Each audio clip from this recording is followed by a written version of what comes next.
This is Mary. Today I'm going to be giving you a tour of the 5th section of my home management planner. And there are only 6 sections, so there's only one more section, which will come next week. And if you want to see the first 4 sections, they are already out, so you can go and look at those and catch up. Today we're going to be doing the meal planning. It's not that big of a section. A lot of the pages are actually these menu and grocery list pages. So I'm going to pull this out just kind of as a reference. And then I'm going to scoot this over a little. Okay, so this first page of the section is for family favorites.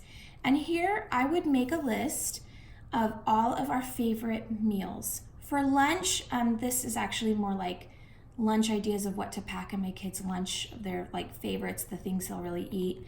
And then for dinners, it's our favorite dinners that I know I know how to make. I've made a million times. I know my family will eat. They're just our favorite. So, and then obviously treats, those are just for fun. And then breakfast, well, sometimes we make breakfast for dinner, so I still fill this out, and then sometimes this becomes dinner, but or it becomes, Sunday breakfast, which is always a fun one.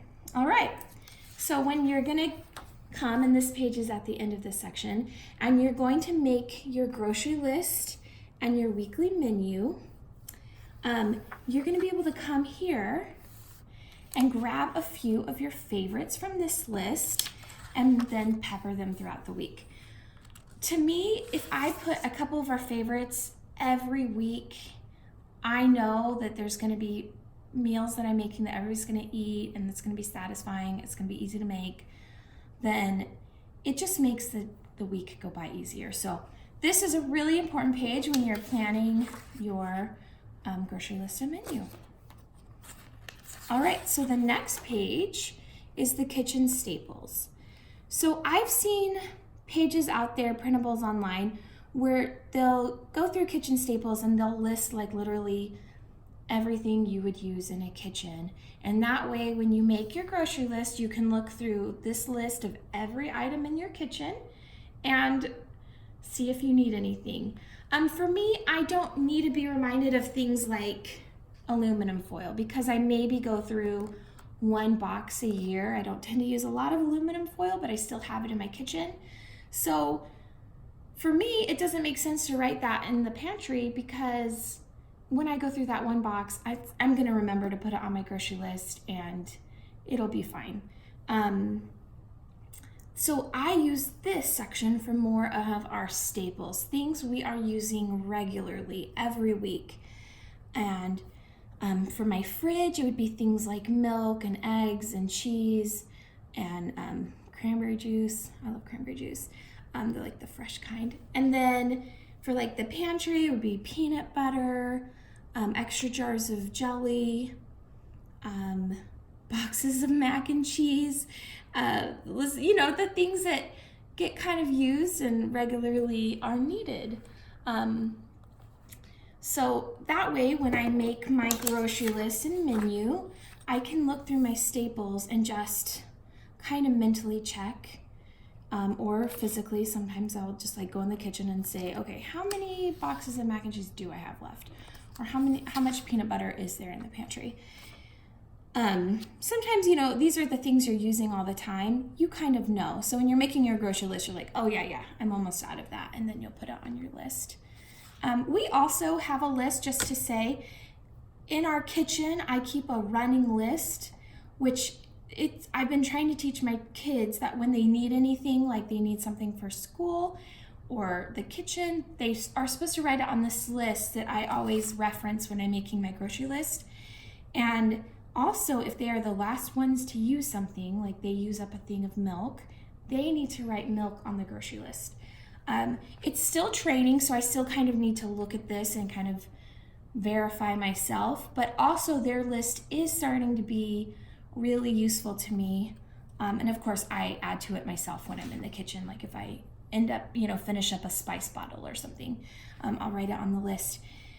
So that helps me make this grocery list when I make it every week. All right, so the next page begins the meal planning calendar.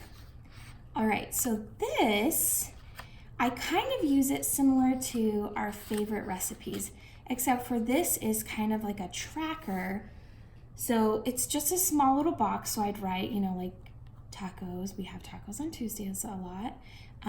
Friday night, sometimes at least every couple weeks, we end up ordering pizza on a Friday night because usually there's at least one night a week where I'm like, I don't want to cook. So just being real, I am totally human like you. So I just kind of track what we eat. And as I am making the menu for future weeks, I can look back and think, oh, it's been a couple weeks since we had spaghetti and everybody loves spaghetti. So let's put that on this week. And then likewise, I was feeding my family this tuna fish concoction, and they really, really liked it the first week. And then it was so easy that I'm like, I'm gonna try this the second week. And everybody really liked it the second week. And then I tried, and I knew I was pushing it, but I tried it 3 Thursdays in a row. And that third Thursday, people were like, this again? So yeah, that was my own fault. But it was kind of a good experiment on, they can really like something, but if they're eating it every single week, they may, you may ruin a couple things for everybody. So this calendar lets you spread things out, and it reminds you of things that you haven't eaten in a while. And anyways, it's okay if you miss, you're starting and maybe you're starting on January 12th. It's okay to have some empty spots. Fill out what you can, and try when you're making your next week's menu list. And if you have forgotten to write it, you can try to remember, what did we have in the last week? It's never too late to try to put this and use it. Don't let this be a thing that I'm constantly beating yourself up that you're not doing this perfectly. If this doesn't work for you, then don't use it, because none of the parts of this planner were meant to make you feel guilty like you're not doing enough. So certainly use this if it's helpful to you. If it's not, then just don't. But obviously it's a year of calendar pages, and that's it. So it goes till January 10th of 2021, which feels really far away right now, but who knows, maybe I'll reuse these videos for next year's planner and it'll be already past that day. Who knows? All right, so, and then the last part of this section are grocery lists and menu pages. I really don't mean to toot my own horn, but this is my most beloved page of my planner. I can't remember the last time I went to the grocery store that I didn't have this filled out and wasn't using it. So in the grocery list, not only is there places to put, your grocery list, but it's also divided by how you shop.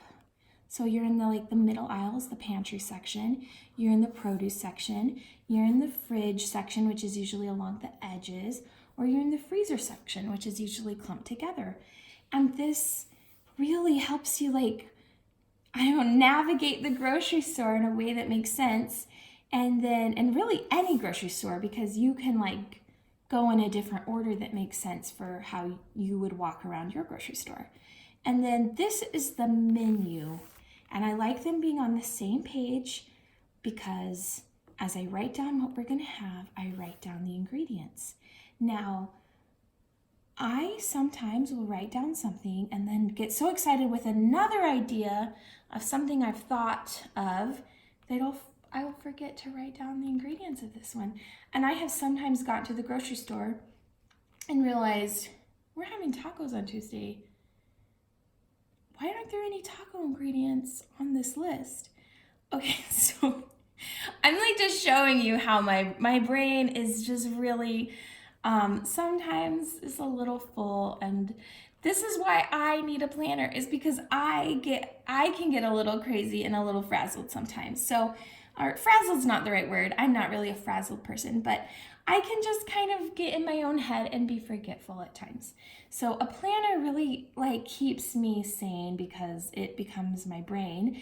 And in the case when I'm at the grocery store, I can double check our menu and double check the list that it makes sense, because there is nothing worse than realizing you're like gonna go cook a meal and you have forgotten like an ingredient.